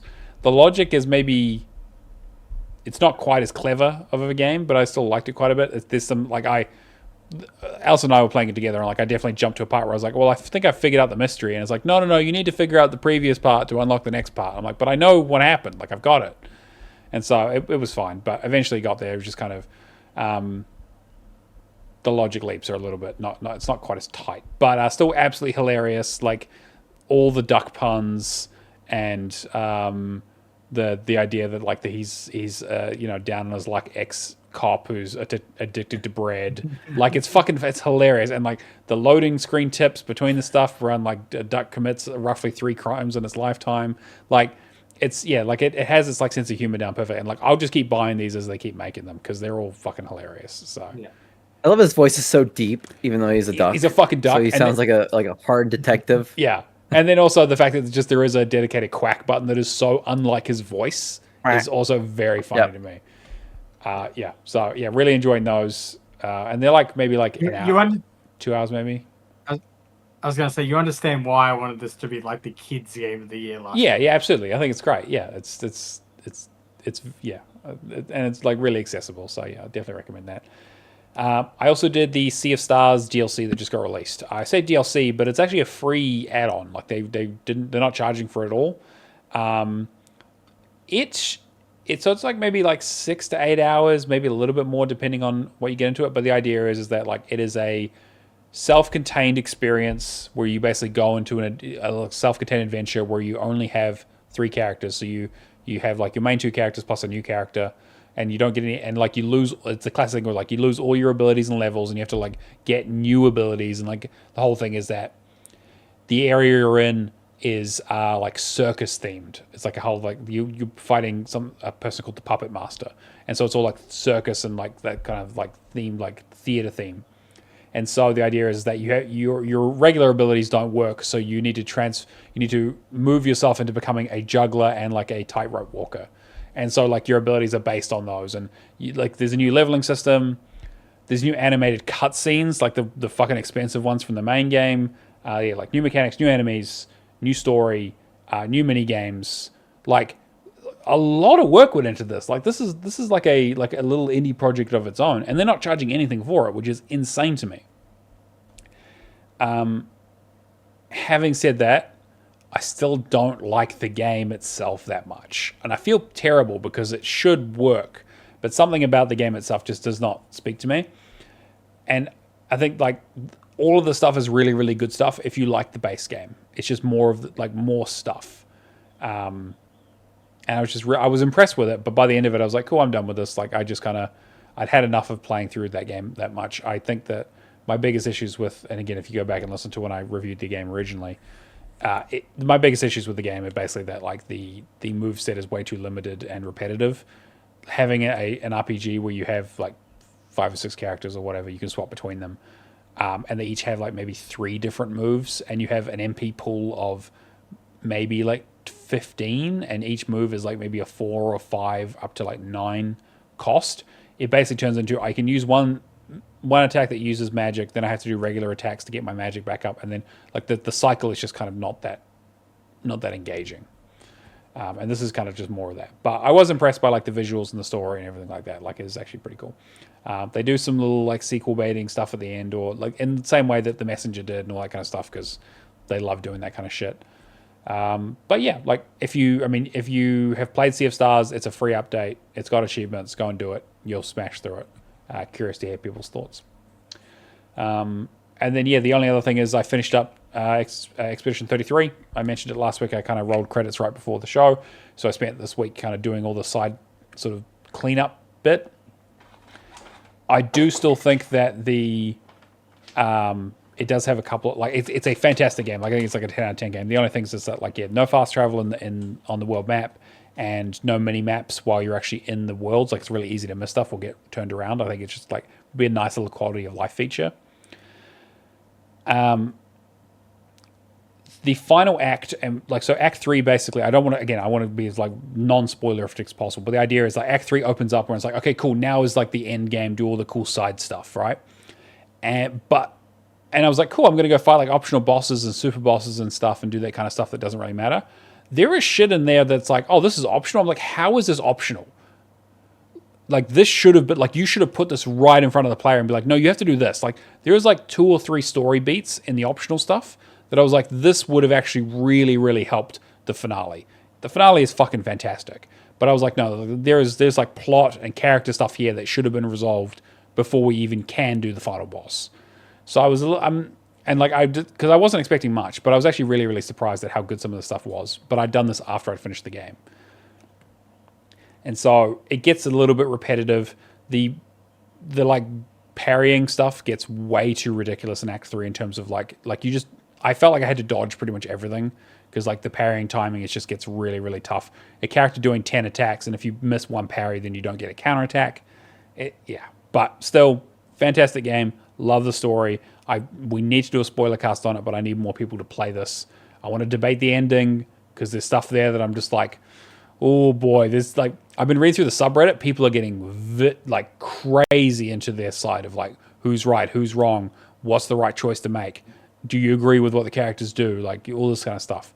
So yeah, but obviously this is game of the year. Like there's no fucking competition at this point. Absolutely. Keep hearing. Yeah. And it's on Game Pass. I'll have to talk to maybe after I'm done with my year challenge, if I even get done with that this year, I'll have to do a play every game from 2025 challenge because I want to play every game from. That's what I'm doing with 2024. Oh, yeah, bad games, but still. Well, I guess yeah. I do. Before I move on there quickly, I do want to say that like part of the reason I haven't been playing anything else after I finish this is that I have literally been in like a video game completion on Wii funk, like in a rut, being like, I've just played what is probably the best game I've played, not just this year, but like in recent years. What the fuck am I going to spend my time on? Like everything else has been a step down. And like the only reason I really enjoyed Duck Detective is because it was short and it was like completely different and kind of like a fun, different like diversion. But I was like, I have all these other games. I was like playing Sea of Stars, playing Octopath Traveler 2, playing other side. I'm just like, it's just not the same. Like how am I supposed to go on living like this? But I also agree that it's also nearly the perfect length. I think the side stuff maybe goes on for a little bit too long, but it took me about just over 40 hours to finish it. Main story was about 20. So there's quite a lot of side stuff. It does actually expand out, but if you did just want to do the main quest, you smash it out in about 20 hours for sure. But yeah, that's me. That's all I've been able to bring myself to play. Downhill from here. Yeah, exactly. I was like, fuck, there's still a whole half a year left. Shane, what about you? Oh, French. I don't want to talk about any French stuff. As I said last week, I was playing Cassette Beasts. I got sick of it real quick on Sunday, and then command code or whatever, debug menu, the rest of it, and I'm done with that. So, moving on. I figured I'd do some more games that were leaving Game Pass. So I did Firework because it's Windows only. I've actually had that installed since like it was released to Game Pass because in case I was on vacation, I could play it or something. Never got around to it. It's interesting because it reminds me a lot of the Japanese exclusive games I play a lot. Oh, okay. So it's kind of neat to play. I thought it was cool. So it's a point and click horror mystery game.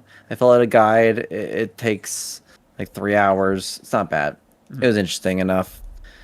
Then I did Slayer's X Terminal Aftermath Vengeance of the Slayer, which is a first-person boomer shooter, just making fun of those games from the 90s. Similar to Cassette Beast, I only really did it because everyone else was doing just the command codes for it. Yeah. So I was like, I'll play it for real. It's only like 3 hours, and it was fun. A lot of poop. It's so edgy. Toilets. So edgy. It's yeah. Yep. A lot of poop monsters, and it's like the hack blood. I've acquired the hack blood, and now I've got to take a sword, and it's super cringe, but it's on purpose, so it's fine. I enjoyed it enough. Even then, boss kind of was annoying, but it wasn't that hard. I started on insane difficulty. Insane difficulty with a Z. Mm-hmm. And it was easy enough. I had no problems. You can save scum, so it makes it a lot easier. So then I was like, oh, I've been playing really easy games. I should probably play something that will make me want to put my head through a wall. So I started Never Dead, a good old classic from 360 era, which most people avoid because it's real bad. It's real bad. It's got cool ideas, but it's not implemented well. It's one thing I noticed is I was playing it, and while the gameplay is annoying because you get like hit. So anyone who's not aware, it's a third-person shooter where the main character is immortal and he can detach his body parts, but that also plays into the health system of the game, where if you get hit hard enough, you just fall apart. And you always control your head. And there's these little monsters called grandbabies for some reason, that if they get to you, they suck up your head, and you have a split-second QTE to play. And if you fail it, you're dead. And it's very annoying. Super annoying. But I don't know. The gameplay is annoying. The story is not good. Like, they pick on this guy a lot. There's Bryce. You play as the immortal named Bryce, and you have 2 female companions so far. I'm only on like halfway through the game, and they just are mean to you all the time. And I'm like, they haven't really established this guy as a douchebag. Like, he's an immortal. He's been alive for 100 whatever years, but he never comes off as an actual a-hole. So it's just these 2, this woman that you work with and some female pop star just being mean to you all the time. And I'm like, none of this isn't fun. I'm not enjoying myself at all. So, whatever. I have to finish it by Monday. I have a gaming session to get the multiplayer out of the way, which is the main... other than being just a piece of garbage, is the main reason I have not gotten around to it yet. I've had this game forever.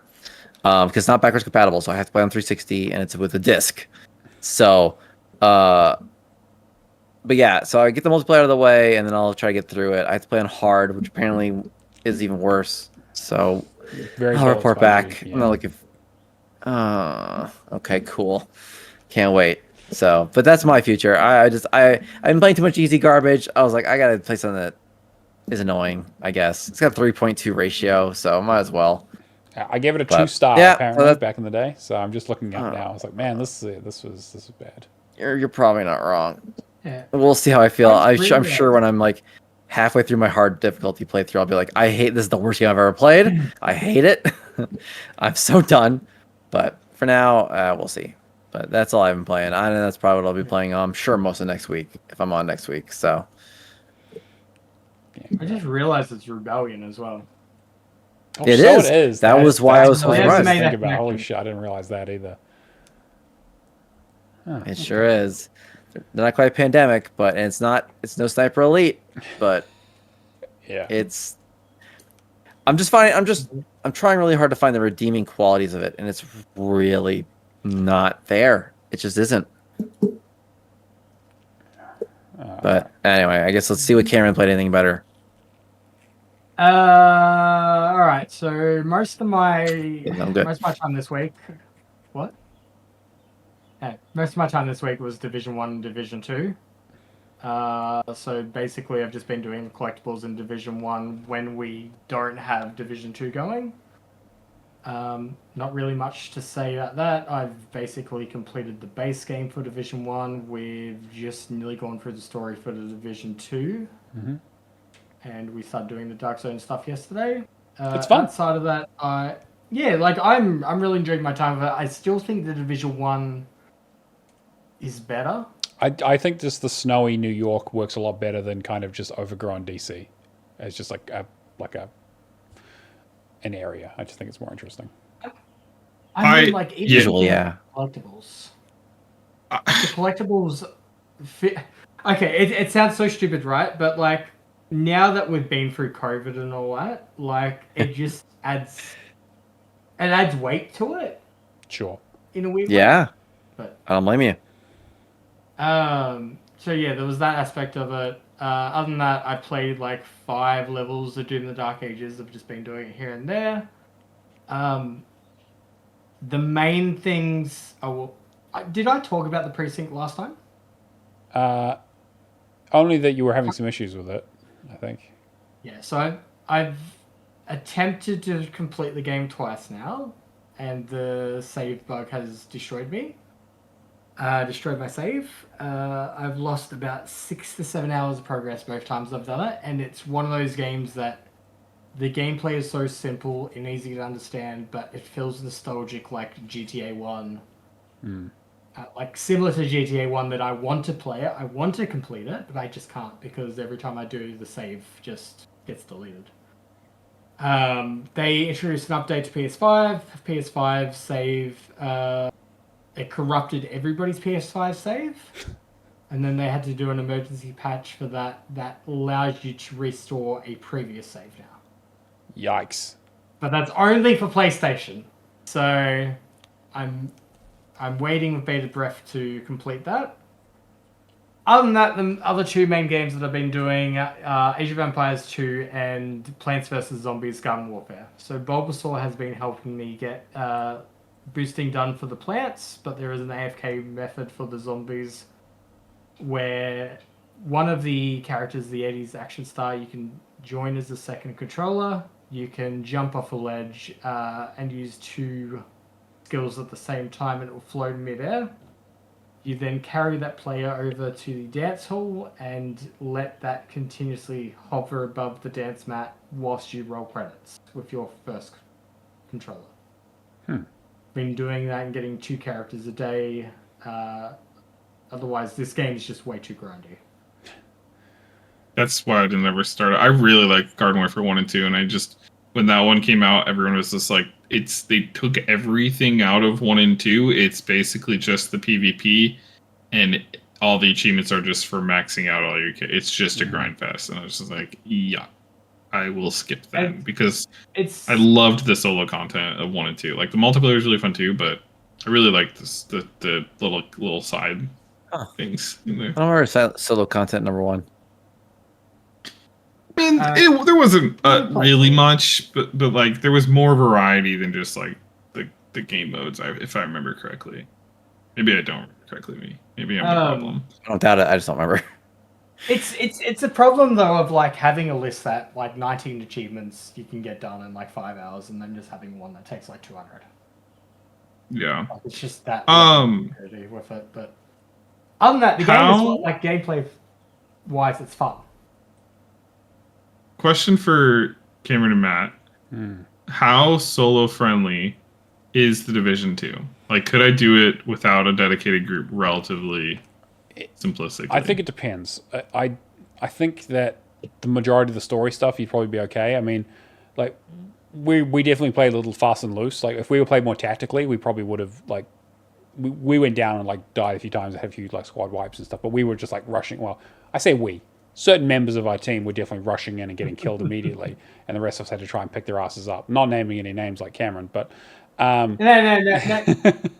But I remember a scenario. What was it? Not last night. Maybe like one scenario. 3 nights ago, where you 2 died, and I risked my life trying to save you. It's true. It's true. I was somewhat at fault, and you still died. But yeah, so I think that the majority of the base game stuff you could probably do solo. It's when you start getting into like the raid stuff. Well, literally the raid stuff, you need 8 players to get the achievements. 8, yeah, I just saw that. But can you matchmake? Is it matchmake? Yeah, there's some matchmaking. Yeah, I believe there is. Yeah, but I don't. Again, okay. Well, because that'd be hard, pain in the ass to get 8 people together. Yeah, getting 2 squads of 4 is going to be a huge pain. But to be fair, like the game's kind of got a bit of like a shot in the arm now. It's coming to Game Pass and has a new expansion. People are kind of coming back to it, so now it's probably not a bad time. Yeah. And we're having a pretty good time with it. And it's not like. We've just run through on story difficulty. We have to redo the missions on hard, which is probably what we'll do next. But I don't think we've really had any like trouble. Like we haven't got stuck anywhere. We've had like we've died on like a boss maybe once or twice with a full squad wipe, and that's usually because we're fucking around. Like when we actually like lock in, we're just actually like just ripping through it. I think the only problem for me is like because I've been playing Division 1 at the same time. Division 1 feels a lot more weighty. 2 feels very like live service. It's got more gear. Yeah, let's say I think 1 came out in the era when it was just like, oh, this is a multiplayer shooter, and then 2 was like, oh, this is a live service. This is a platform, and you know. Yeah, one is more Borderlands, 2 is more Destiny. If that makes sense. Yeah.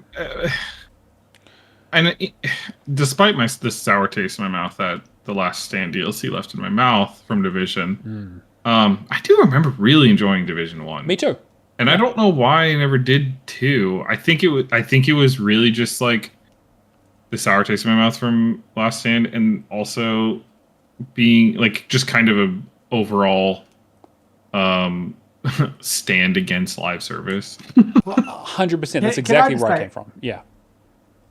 to me, it feels like the difference between Destiny 1 to Destiny 2, and that's why I didn't do the Division 2 starting off until like just recently, because Destiny 1, how that ended, I felt like everything was perfect, and then Destiny 2 was such a large step back.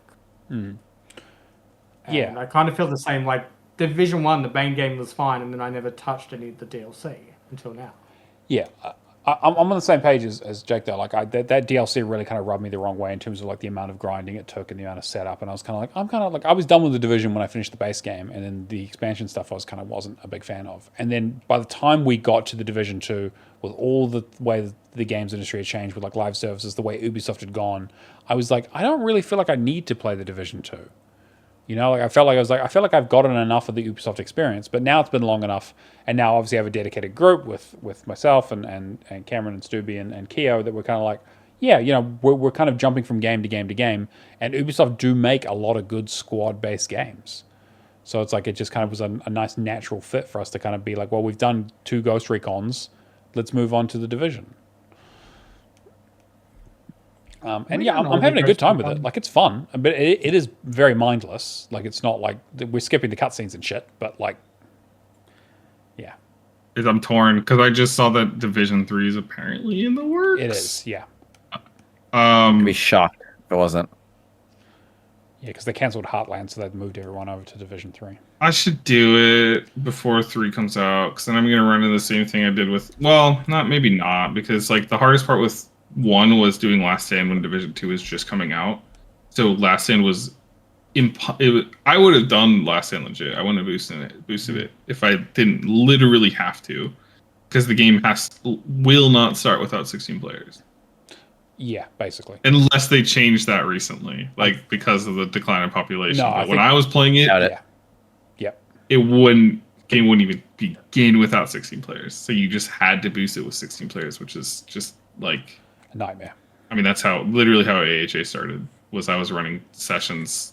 I ran 10 almost back to back 4-hour sessions because I wanted to finish that. And that's how I met Admiral. And that's how I met, I don't know, a good bunch of other people. And that's literally how my Discord started, so. Yeah, well, I mean, I think what we've done so far has been really, really good with just like the 3 of us. And then I am curious about like when we start pushing up against the raid stuff and the expansion pieces and like the level 40 content, like how that's going to go, because that could change drastically. Let me know your experience with the raids, because like I'm looking at the list and everything else looks pretty chill. Yeah. You know, in terms of other than like there's some difficulty things and whatever, and Dark Zone things are always, you know, fun. But my immediate icks when I look at this list are the 3 8-player required achievements. I'm just like, ooh. Yeah. So let me know how those go. Let me know if those are a pain in the ass, if they're just like, or if they're just super chill, easy, simple, piece of cake, slam dunk. Well, I will mention we did have a random join us that was like massively overpowered for like what, 2 nights? Yeah, that was the best. Yeah, he was like his gear score was like 2,500 or something, and he just was like, yeah. That's what the Division is, though. Because I had a buddy in college who played the Division 1. That was his game for a good while. Him and his buddy would play almost nightly, what seemed like for a good 2 or 3 months. And that's all they did. Was the gameplay loop was, I'm going to run around the Dark Zone, and I'm going to find gear that is literally 2 DPS higher than what I already have and has a slightly modified roll. Yeah. And then it's just people in the Dark Zone circle jerking their builds. Yeah. They literally just like meet up with each other and they're just like, just stand there and let me see how fast I can kill you. Let me see what like my time to kill is. And they just trade off doing that. And I'm just like, not to like, you know, yuck someone's yum, but I literally remember so many times seeing him. And I'm just like, how are you what are you getting out of any of this? Like, and I do understand the irony of achievement hunters saying this, but still. I was waiting for it. Thank you. No, I know. Let the you know, hypocrisy you can say that about literally anything. So I'm self-aware of that. But it's the Division. If you're like a hardcore Division player, it really is just like ultimate min-maxing, because there's just nothing else. There's not content to really do with your min-maxed build, so you just keep min-maxing. Yeah. Keo said that the raid stuff sounds like you need constant communication, like you need a full team of 8. You can't really do like a pickup group. So, but having said that, because it's end game content, most of the people who have finished the game will be at the level you need to get a group together. So like, and it's on Game Pass now, so the accessibility level is pretty good. Yeah. I just don't want to have to do gaming sessions. Yeah, no, neither. It's kind of a pain. And I feel like with 8 people being required, that will be a necessity if I play the game. Anything else, Cameron, you want to talk about? I want to talk about Age of Empires 2. Okay, we can probably move on. Oh, no, not again. Shut him off. Cut him off. Let's do it. Close it. Yeah, all right. Let's go. No. You can't shut me off. This is the theme month. Dang it. I am That's just. true. I'm This doing is my true. It necessary does fit game into for the theme theme. month. So essentially, whilst I've been doing this Plants vs Zombies AFK boosting, I've decided that I may as well work on a Windows game at the same time. I have tried a few times to get one achievement in the very new DLC that they brought out, but for whatever reason, it's still broken for me. So I went, all right, I'm going to go to the Victors and Vanquished mode. That is meant to be a 40 to 50 hour DLC by itself, and I'm going to try and get as much done. So, to give you a bit of background on this DLC, most scenarios feature a free play mode, whereas after you do the objectives for it, you can research a technology and then you'll end the scenario. So it's not like your traditional one where you just complete it and it auto victories and then that's it. This has like additional stuff that you can do after. It came about because there was a guy that started playing Age of Empires back when he was 13 years old. Then in 2015, he ended up doing one of the DLC packs for Age of Empires 3 at World's Edge. No, sorry, at Forgotten Empires. And then when Forgotten Edge got involved, Forgotten Empires and World's Edge got involved with all the definitive 1, 2, and 3, he ended up working for them. He was relatively known in the community by that point. He had 13 custom custom scenarios that he brought out that got rolled into this DLC. So 13 of these missions are content that he's already created in the past. The other 7 are new content created specifically for this DLC. This is the most interesting take on using Age of Empires as an engine I've seen. But the missions are very involved. Some of them are very difficult. Like, I don't want to say like way above my skill ceiling, but there's one in particular that's very micromanaging. And I can usually just like brunt force my way through it. You know, massive economy boom, create all the soldiers and all that, and then just attack. This, because it's like, all right, constant, you know, back and forth between the economy and building an army and just attacking. It's pretty rough. The 3 I want to point out though is there is Vortigern, which was essentially a king that was migrating and did the takeover of England. That one has a wonder in it that you can constantly recruit Saxons to help you take over England. However, halfway through the scenario, it counteracts it. Everybody that you recruited becomes an enemy. Right. So it's a balancing act of that. Gotcha. So my way around it was you needed to recruit 12 times to get the achievement. Every time you recruit, the number goes up higher. So it was like, all right, wonder, recruit, delete the unit. Wonder, recruit, delete the unit. Right. And I kept like, I think 8 of them alive just to still let it go through. But that was a pretty fun one.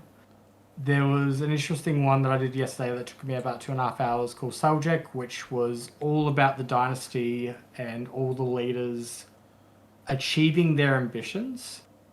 And it went from like small nomad kind of tribes where you couldn't, at the start of the scenario, you couldn't build villages or anything. You would have to defeat yurts, which are like a specific version of the houses they would drop an ox cart. You could then move it, rebuild. And that was it was pretty interesting, like having to do one leader's ambitions, which like might be very conquest heavy, and then it's like technology based. Right. So suddenly, like you're taking over the east part of the map, but then you've got to pull back and then start building an economy now because this guy wants a town center. And the other one that I've been working on that I've put 4 hours into so far is a retelling of Norse sagas, and you have to do 50 different objectives. 30 to win the campaign, but you need 50 for the achievement. But the reason this one is so interesting is because there's no stone on the map. Every time you complete one of the objectives, you get granted 1 stone. And then the wonder in that scenario, or I guess the set of wonders that you keep on taking over the map, all have special roguelite upgrades. So they've kind of molded the engine into like a sort of a roguelite mode. Yeah. Interesting. And like this I looked it up. Some of the people that have played this one have spent like easy 10 hours on it. Jesus. On a single map. So it's really interesting, but it's one of those kind of things of like, man, I wish it was done in 3 hours kind of thing. Like I want I want mission by mission examples of this as its own separate custom scenario. But just, I guess the thought process of like, no, I'm going to use stone as its own upgrade path. You're always in the dark ages. You don't have town centers and all that, but you're setting up camp in new lands using the, I think, long holes. Not quite sure what the building is, but you would put down one in a new island. That would grant you a villager. You'd then take it back using transport ships, and yeah. It's been really challenging though. Like some of these scenarios. There's one, that is entirely time-based that I just can't seem to crack. But every other one of them has been very enjoyable. I've still got another DLC to do after this, and then I'm hopefully up to scratch. I'm about 300 out of 330 achievements. Oh, good luck. That's one of those games that just never ends. Yeah, right? no kidding. Yeah, I enjoy it, so it's fun. All right. That's the I matter. think I want somebody to call me crazy, but You're crazy. it does never end. But I would like to. I don't like. I mean, the TA for it keeps on going up and up. It's easily going to be one of my biggest completions if it keeps, like, I think it's 19,000 now. Jesus. Yeah, okay. Against, it's 19,485 compared to 3,200 game score. That's a big ratio, for sure. Yeah. All right. Is that everything we've been playing? Yep. Nice work. Busy week, guys. All right. Leaderboards. So leaderboard, I will get to the word challenge after this, but leaderboards, we have me in 4th place with 3,140. But actual leaderboard numbers, we have Basham with 3,227. Ozbuff Fanatic with 5,620. And Thrash Forever, as fucking usual, with 18,270. I still do not understand how you managed to get that in a week. But if you'd like to join the leaderboard channel, let us know. It's on TA. You can get an invite. We'll see you up at the top there. Now Thrash is, I was going to say, Thrash is 30k off 4 mil. Yeah. Thrash has been racking I did not realize that. Thrash used to be lower than me back in the day. So he's just consistently just been churning out stuff. So congrats to him. But yeah, that's not going to be hitting that 4 million pretty soon, I'm sure. We've also got the word challenge, everyone's favorite competition where I come up with a game and you go on the Discord and guess what it is.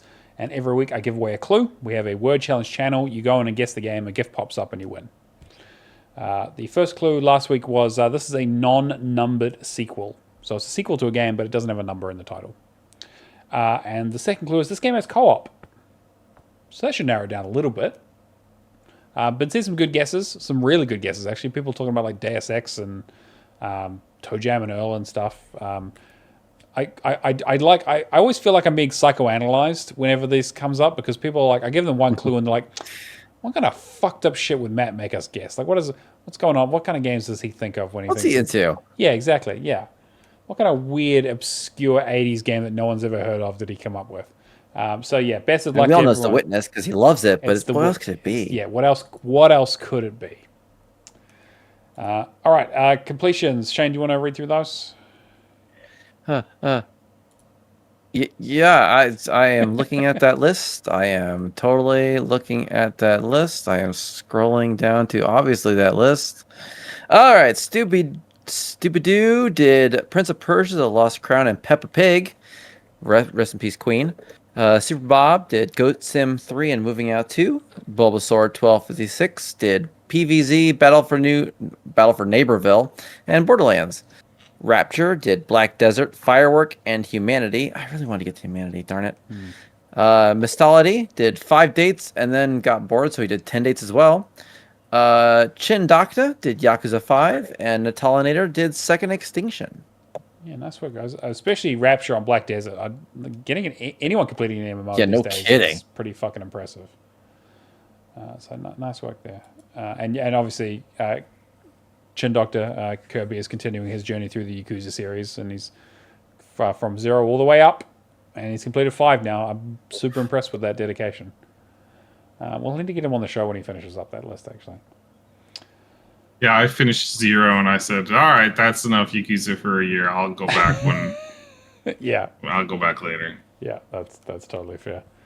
And that's pretty much going to bring us to the end of the show, I think. Anything we want to shill? Anything going on? Anyone want to yell at? Shane, I figure you've got a website. Yeah, Firehawk D. I'm always posting on YouTube, and I'm streaming every night. Other than that, easy to find me. Fantastic. Cameron, Jake, anything coming up? I don't know, something. Hit me up for co-op games or something. I don't know. No, yeah, easy enough. Hit me up for Monster Hunter. Yeah, that's Monster the one. Hunter Yeah, World. exactly. Hit me up for Monster Hunter Wild. Bye. Mm. Hit me for Wilds. I don't care when I'm done with that completion. I'll go back. I don't care. It's such a fun game. I'll go do a few You hunts. run me through Rise? Rise? Oh, God. Rise? I'll get to Rise one day. I mean, my when I'm done with Wilds, my grind game, like the game I lie to myself that I'll finish one day but never will, but will still play, will shift to World because Wilds just unlocks something in me that I just don't want Monster Hunter to stop being a part of my life. So Yeah, that's fair. I'm gonna play World like a motherfucker. And yeah, I'm doing the usual Neomaster True Achievements on Xbox and Discord. Keep an eye out if you're a Patreon for Lights, Camera, and Action. We're going to be talking about Sonic 3, the Sonic 3 movie that came out a little while ago. So we're going to be recording the first part of that shortly. So the episode should be out later this month. If you're not a Patreon, you can get access to that episode, all of the back catalog of them, as well as our outtake stuff for as little as $2 a month on Patreon. Again, a huge thank you to our patrons, my wonderful co-host, our live audience, and all of you listening and watching at home. Check us out on the YouTube or your audio channel of choice. We will catch you guys next week. See you later. Adios. Peace out. Bye, everyone.